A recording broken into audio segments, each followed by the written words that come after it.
नमस्कार, सत श्री अकाल, आदाब, नमो बुद्धाय।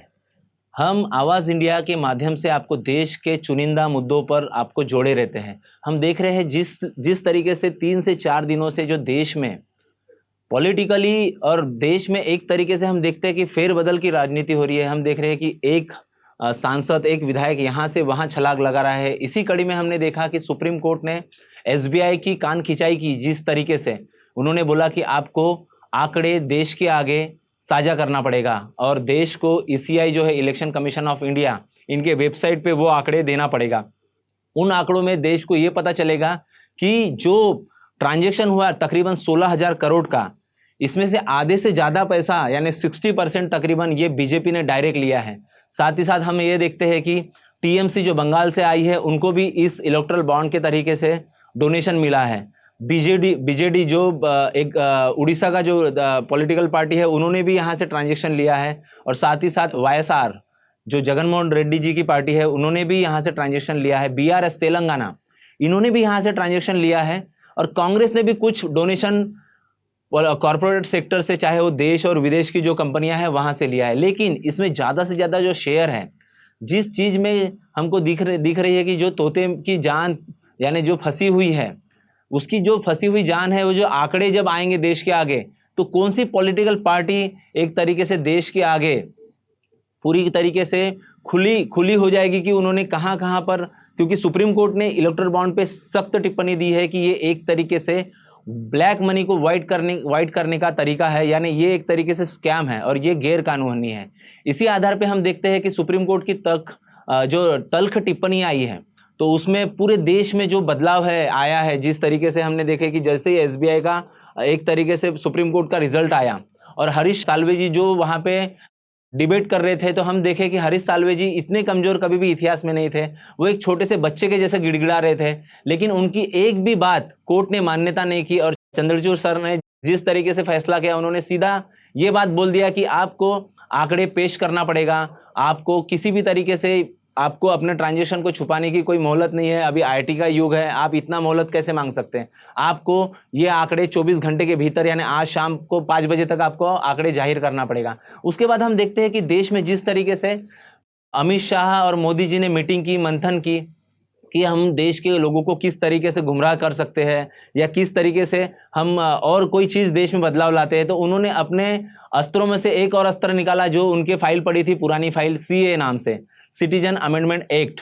यानी इसमें आप जो मुद्दा कंट्रोवर्शियल था, जो मुद्दा ऑलरेडी जिसपे पूरे भारत के 99% लोगों ने इसका विरोध दर्ज किया था, वो उन्होंने अस्त्र बाहर निकाला।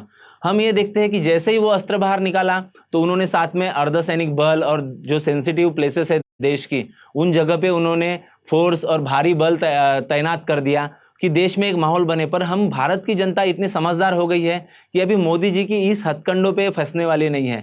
वो ये, क्योंकि जिस तरीके से उन्होंने सीए लाया इस मोड़ पे, जब एसबीआई पूरी तरीके से इलेक्ट्रल बॉन्ड पे फंसते हुए नजर आ रही है और साथ ही साथ वो पार्टियां भी फंसती हुई नजर आ रही है जिन्होंने भारी भरकम अमाउंट या तो देश की कंपनियों से लिया या तो फिर विदेशी कंपनियों से चंदे के नाम पे लिया।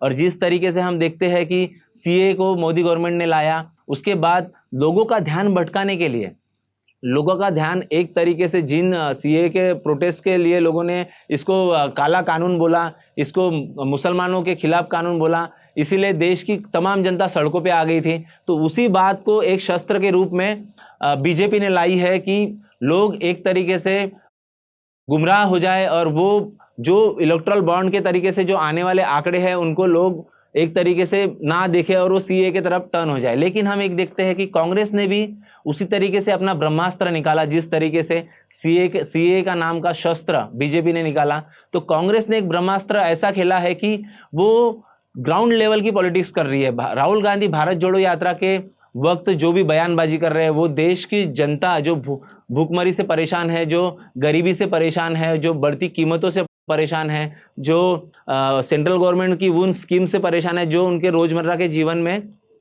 एक तरीके से अफेक्ट करती है।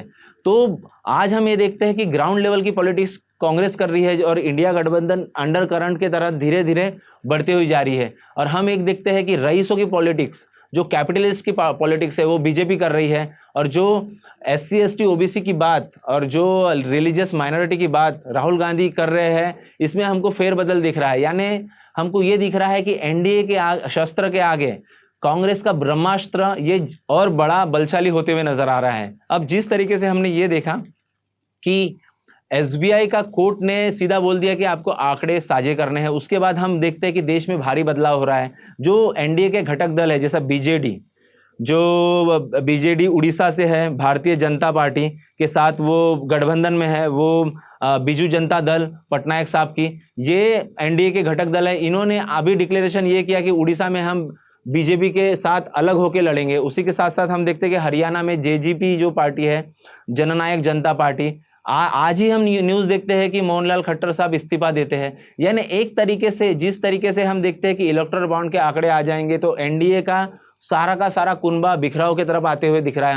हमको एक मांझी का भी एक फैक्टर दिख रहा है कि मांझी भी अभी तक वो टिकट बंटवारे के पेच में फंसे हैं। जिस तरीके से हम ये देख रहे थे कि इंडिया गठबंधन, जैसा हमने एनसीपी का टाइम देखा, हमने उधर टीएमसी ने अपने एक अलग तरीके से 42 सीट का एक लिस्ट जारी किया, तो वो भी एक अलग होता हुआ दिख रहा था। हमको ये दिख रहा था कि शिवसेना 2 गुटों में बढ़ गई है, एनसीपी के 2 गुटों में बढ़ गई है। लेकिन अभी हाल फिलहाल में इंडिया गठबंधन और मजबूत होता हुआ दिख रहा है। और जिस तरीके से हमको ये दिख रहा है कि राहुल गांधी ये बोल रहे हैं कि ये जो स्कैम है, ये इतिहास का भारत का सबसे बड़ा स्कैम रहेगा।